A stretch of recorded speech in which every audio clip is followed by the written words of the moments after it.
Philadelphia ஊழியங்கள் வழங்கும் திறந்த வாசல் நேரம்.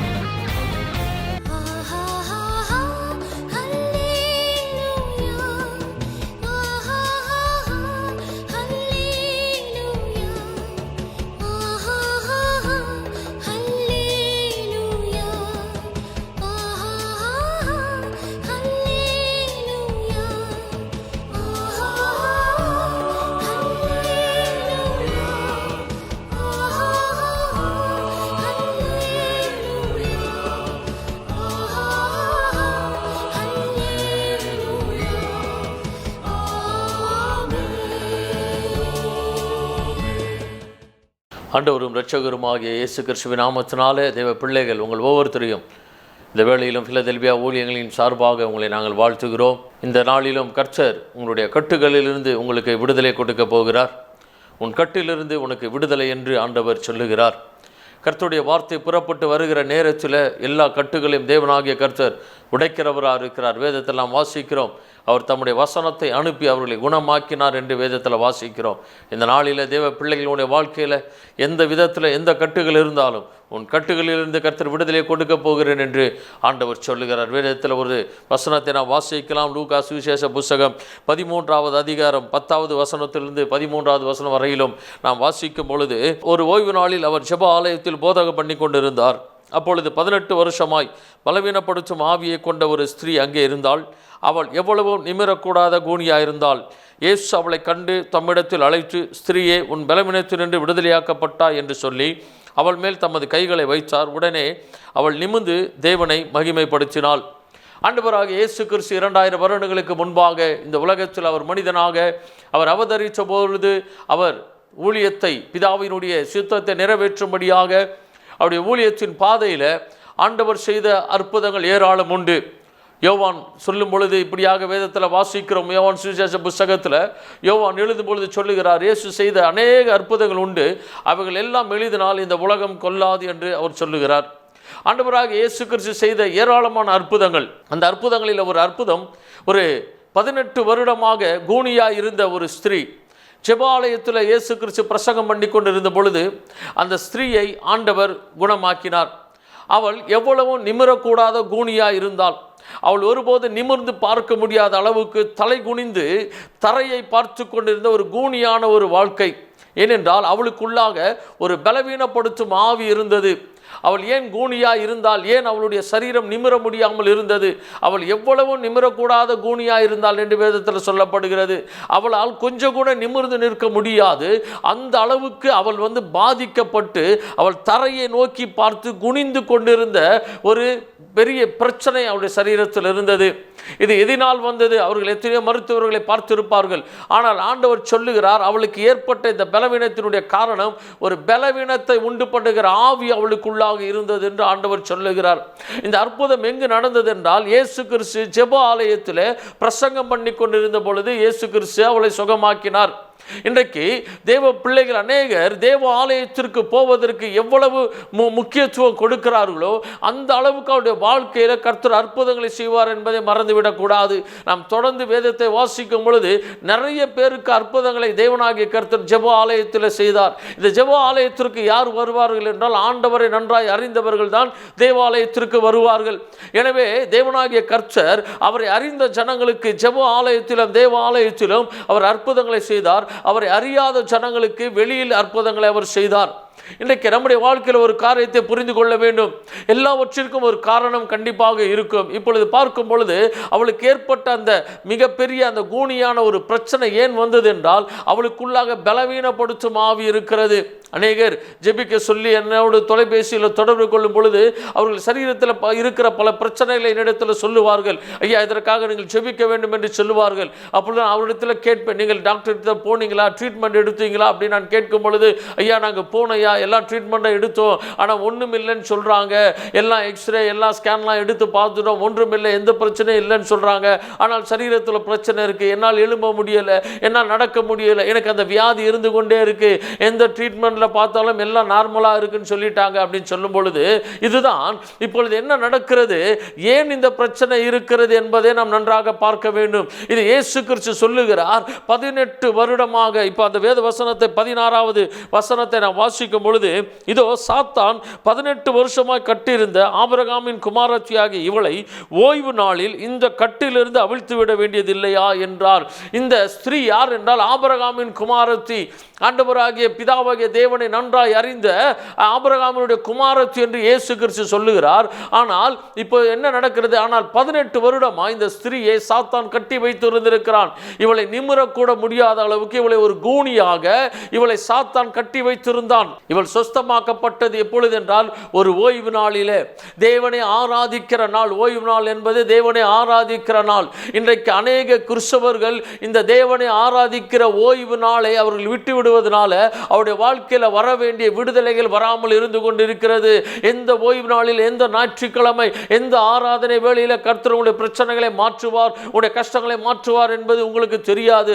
ஆனால் தேவ சமூகத்தை நோக்கி வாஞ்சையோடு தாகத்தோடு போகும் பொழுது கண்டிப்பாக ஒரு நாள் தேவனாகிய கர்த்தர் உங்களுடைய கட்டுகளிலிருந்து விடுதலை கொடுப்பார் என்பதை மறந்துவிடக் கூடாது.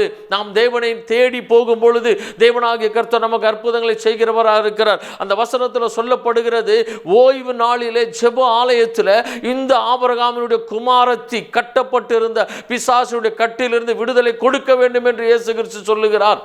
18 வருடமாய் எவ்வளவு நிமிரக்கூடாத கூனியாய் இருந்தால், கட்டப்பட்டு பிசாசினுடைய பாதிப்பினால எவ்வளவு வலி இருந்திருக்கும், எவ்வளவு வேதனை இருந்திருக்கும். அப்படி எந்த வேலைகளும் செய்ய முடியாமல் எவ்வளவு கஷ்டப்பட்டு இருப்பார்கள். குனிந்த ஒரு வாழ்க்கை, நிமிர முடியாமல் அவ்வளவு வேதனை. அவ்வளவும் ஏன் நடந்தது என்றால் பிசாசினுடைய கிரியையினால் நடந்தது. பலவீனப்படுத்த ஆவி அவளுக்குள்ளாக இருந்தது. சாத்தான் அவளை கட்டி வைத்திருந்தான். 18 வருடமாய் சாத்தான் அவளை கட்டி வைத்திருந்தான். எந்த செயலையும் செய்ய முடியாமல் வலியோடு வேதனை வைத்திருந்தான். ஆனால் ஒரு ஓய்வு நாளிலே, தேவனை ஆராதிக்கிற ஒரு நாள் அன்றைக்கு தேவனாகிய கர்த்தர் அந்த ஸ்திரீக்கு விடுதலை கொடுத்தார். வேத வசனத்தை கேட்டுக்கொண்டிருக்கிற, பார்த்து கொண்டிருக்கிற தேவ பிள்ளையே, உனக்கு கண்டிப்பாக நிச்சயமாக விடுதலை உண்டு. உனக்கு நிச்சயமாக விடுதலை தேவன் வைத்திருக்கிறார். அது எப்பொழுது நடக்கும் என்பது தெரியாது. ஆனால் தேவ சமூகத்தை நோக்கி தொடர்ந்து போய்கொண்டிருக்கும் பொழுது இந்த கூனியான ஸ்திரீ எழும்பி நடக்க முடியாமல் எவ்வளவு கஷ்டத்தோடு இருக்கிற அந்த கூனியான ஸ்திரீ அந்த ஓய்வு நாளிலே ஜெப ஆலயத்தில் தேவனை தேடி போனது நிமித்தமாக நன்றாய் புரிந்து கொள்ள வேண்டும்.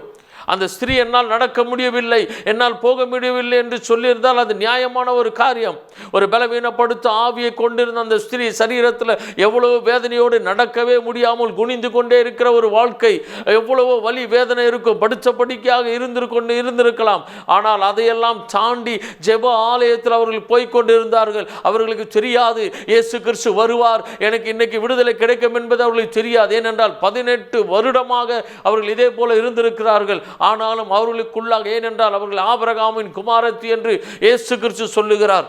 எனவே தேவனை தேடுகிற தேவ பிள்ளைகளுடைய வாழ்க்கையில் என்றைக்கு இந்த குனிந்த வாழ்க்கை நிமிர முடியும் என்றால், ஆண்டவரை தொடர்ந்து ஒவ்வொரு ஓய்வு நாளிலும், ஆண்டவரை ஆராதிக்கிற நாட்களிலும் ஆண்டவருக்கு முக்கியத்துவம் கொடுத்து தேவனை முதன்மையாக வைத்து தேடுகிற தேவ பிள்ளைகளுக்கு நிமிர்ந்து அற்புதத்தை பார்க்கக்கூடிய ஒரு வாழ்க்கையை தேவன் வைத்திருக்கிறார் என்பதை மறந்துவிடக்கூடாது.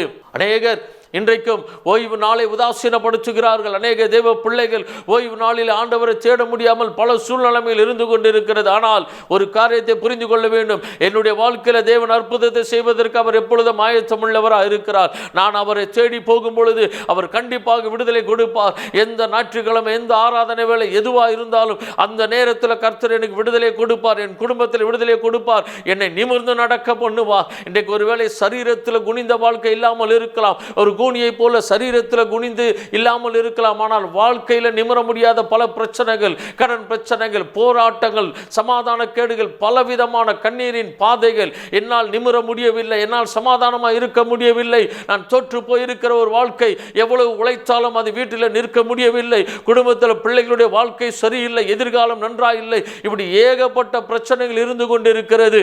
இவை எல்லாவற்றையும் ஜெயிக்க முடிய வேண்டும் என்றால் தேவனாகிய கர்த்தருடைய சமூகத்தை நாடி தேடும் பொழுது, அவரை உண்மையாய் தேடும் பொழுது, அவருக்கு முக்கியத்துவத்தை கொடுக்கும் பொழுது ஆண்டவர் அது எத்தனை வருட கட்டுகளாக இருந்தாலும் ஒரே வினாடியில் அவர் உடைக்கிற தேவனாக இருக்கிறார். ஒரு ஆசீர்வாதமான ஒரு வாழ்க்கை ஆண்டவராக இயேசு கிறிஸ்து 5000 பேருக்கு மேலாக புருஷர்கள் இருக்கிறார்கள், ஸ்திரீகள் இருக்கிறார்கள், குழந்தைகள் இருக்கிறார்கள். பல ஆயிரம் பேர் அவருடைய வசனத்தை கேட்டுக்கொண்டு இருக்கும் பொழுது அவர்களுக்கு உணவு கொடுக்க வேண்டும் என்று ஆண்டவர் சொல்லும் பொழுது அந்த 5 அப்பத்தையும் 2 மீன்களையும் அவர் பரத்திற்கு நேராக கண்களை ஏறெடுத்து அவர் பிதாவை நோக்கி செபிக்கிறார்.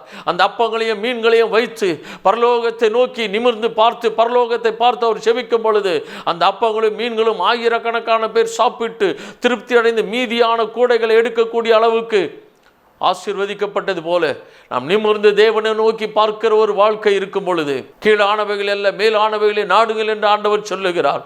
எனவே நம்முடைய குடும்பத்தில் நானும் என் வீட்டாருமா என்றால் கர்த்தரையை சேவிப்போம் என்று யோசுவா சொல்லுகிறார். எந்த முழு குடும்பமும் ஆண்டவராகிய தேவனை உண்மையாய் நோக்கி பார்க்கிறார்களோ, தேவனை உண்மையாய் சேவிக்கிறார்களோ, எல்லாவற்றிற்கும் மேலாக தேவனுக்கு முக்கியத்துவம் கொடுக்கிறார்களோ, அந்த குடும்பத்தில் அந்த மனிதனுடைய வாழ்க்கையில அந்த மனுஷனுடைய வாழ்க்கையில தேவன் நிமிர்ந்து நடக்கக்கூடிய ஒரு பெரிய ஆசீர்வாதத்தை விடுதலைகளை தேவன் கொடுக்கிறவராக இருக்கிறார். பல சூழ்நிலைகள் நிமித்தமாக அநேகரை நான் பார்த்து இருக்கிறேன். எங்களால் ஆராதனைக்கு போக முடியவில்லை, வேலை காரியங்கள் மற்ற பிரச்சனைகள், எங்களால் ஆராதனைக்கு போக முடியவில்லை. வருஷத்திற்கு 1 முறையோ 2 முறையோ தேவனை நோக்கி போகிறார்கள். ஆனால் திரும்பி பார்க்கும் பொழுது வருஷம் முழுவதுமாய் அவருடைய வாழ்க்கையில் பிரச்சனைகள், வருஷம் முழுவதுமாய் வேதனைகள், கண்ணீர்கள். எவ்வளவு சம்பாதித்தாலும் அது கரத்தில் நிற்பது கிடையாது, குடும்பத்தில் சமாதானம் கிடையாது, பிள்ளைகளுடைய வாழ்க்கையில் ஆசீர்வாதம் கிடையாது. ஏனென்றால் தேவனுக்கு முக்கியத்துவம் கொடுத்து தேவனை ஆராதிக்கிற நாள் என்றால், தேவனை ஆராதிக்கிற வேலை என்றால் ஆண்டவருக்கு முக்கியத்துவம் கொடுத்து ஜெப ஆலயத்திற்கு போகிறது போல தேவ ஆலயத்திற்கு போகும் பொழுது அந்த இடத்துல தேவன் விடுதலை வைத்திருக்கிறார் என்பதை மறந்துவிடக் கூடாது. ஒரு வேளை முடியாத பட்சத்தில் படுத்த படுக்கையாக இருந்து கொண்டிருக்கிறோம், மருத்துவமனையில் இருந்து கொண்டிருக்கிறோம் என்ற சூழ்நிலையில தேவன் இறங்கி தேடி வந்து விடுதலை கொடுக்கிறவராக இருக்கிறார். 38 வருடமாய் படுத்த படுக்கையாக இருந்த அந்த மனிதனை இயேசு கிறிஸ்து தேடி போய் குணமாக்கினார். பெதஸ்தா குளத்தண்டையில் அற்புதங்கள் நடந்து கொண்டிருக்கிற அந்த குளத்தண்டையில் தன்னை கொண்டு போய் அந்த குளத்தில் போடுவதற்கு ஒருவரும் இல்லாமல், எந்த உதவியும் இல்லாமல் படுத்து கொண்டிருந்த ஒரு மனிதன் 38 வருடமாக படுத்து கொண்டிருக்கிறான். அவன் ஆண்டவரை நோக்கி தேடி போக முடியவில்லை, ஜெப ஆலயத்திற்கு அவனால் போக முடியாது. எனவே அவனை தேடி இயேசு கிறிஸ்து வந்தார். அதே போல படுத்த படுக்கையாக இருந்த ஒரு மனிதனை 4 பேர் கொண்டு போய் கூரையை பிரித்து இயேசு கிறிஸ்து முன்பாக இறக்கி வைத்தார்கள். ஆண்டவர் அற்புதம் செய்தார். எனவே தேவ பிள்ளைகளாகிய நம்முடைய வாழ்க்கையில் ஏன் என்னுடைய குடும்பத்தில் ஆசீர்வாதங்கள் வரவில்லை, ஏன் என்னுடைய வாழ்க்கையில் ஆசீர்வாதங்கள் வரவில்லை? ஆண்டவரை உண்மையாய் தேடும் பொழுது எந்த ஆராதனையிலும் கர்த்தர் விடுதலை கொடுப்பார். ஆண்டவரை தேடி போகிற எந்த நேரத்திலும் எந்த நாளாவது ஒரு நாள் விடுதலை நாளாக இருக்கும் என்பதை நாம் மறந்துவிடக்கூடாது. ஒருவேளை பல வருடங்கள் அந்த பிரச்சனை இருந்து கொண்டு தான் இருக்கலாம். 18 வருடமாக இந்த ஸ்திரீ என்ன நினைத்திருப்பார்கள், இனி ஒருபோதும் நாம் குணமடைய முடியாது. ஏனென்றால் 18 வருடமாய் கூனியான ஒரு வாழ்க்கை இனி ஒருபோதும் நடக்கவே முடியாது என்று தீர்மானித்திருப்பார்கள். அப்படி தீர்மானிக்கப்பட்டிருந்தாலும் ஆண்டவரை தேடி ஜெப ஆலயத்திற்கு அவர்கள் ஒழுங்காக போய் இருக்கிறார்கள். ஆண்டவர் ஒரு நாள் பார்த்தார். அவர் பூமியில ஊழியத்தை ஆரம்பித்த பொழுது இயேசு கிறிஸ்து நேரடியாக சுகத்தை கொடுத்த அந்த ஸ்திரீக்கு எவ்வளவு பெரிய ஒரு பாக்கியம் பாருங்கள். எனவே ஆண்டவரை உண்மையா எப்பொழுதும் தேடுகிறவர்களாய், ஆண்டவருக்கு முக்கியத்துவம் கொடுக்கிறவர்களாய் இருக்கும் பொழுது அந்த குடும்பத்தை அவர்களே தேவன் அளவில்லாமல் ஆசீர்வதிக்கிறவராக இருக்கிறார். என் முகத்தை தேடுங்கள் என்று சொன்னீரே கர்த்தாவே, உம்முடைய முகத்தை நான் தேடுகிறேன் ஆண்டவரே என்று சங்கீதக்காரன் சொல்லுகிறான். எத்தனையோ பெரிய ராஜாவா இருந்தாலும், எத்தனையோ தேசங்களை அவன் ஆண்டு கொண்டிருந்தாலும் இவையெல்லாம் எனக்கு முக்கியத்துவம் இல்லை, என் தேவனாகிய கர்த்தருடைய முகத்தை தேடுவது தான் எனக்கு முக்கியம் என்று அவன் சொல்லுகிறான். எனவே இந்த நாள் வரையிலும் தாவீதை தேவன் ராஜாவாக வைத்திருக்கிறார். தாவீது ராஜா என்று தான் சொல்லக்கூடிய அளவுக்கு இன்றைக்கு தேவன் மேன்மைப்படுத்தி வைத்திருக்கிறார். இப்பொழுது ஆண்டவர் சொல்லுகிறார், உன் கட்டுகளிலிருந்து நான் விடுதலை கொடுப்பேன். ஆண்டவரை உண்மையாய் தேடுகிற தேவ பிள்ளையே, கர்த்தர் உனக்கு நிச்சயமாக விடுதலை வைத்திருக்கிறார். நிச்சயமாக உன்னுடைய வாழ்க்கையில் எல்லாவற்றிற்கும் எல்லா வேதனைகளுக்கு தேவன் ஒரு முடிவை வைத்திருக்கிறார். எனவே ஆண்டவரே, நானும் என் வீட்டாருமா வென்றால் நாங்கள் எப்பொழுதும் ஆண்டவரை உண்மையாய் தேடுவோம் என்று சொல்லுகிற ஒவ்வொரு குடும்பத்திலும் கர்த்தருடைய விடுதலைகள் இப்பொழுது பெருக ஆரம்பிக்க போகிறது. எந்த நாளிலும் எந்த நிமிஷத்திலும் உங்களுக்கு விடுதலைகள் வரப்போகிறது. உடைய கட்டுகள் உடைக்கப்பட போகிறது.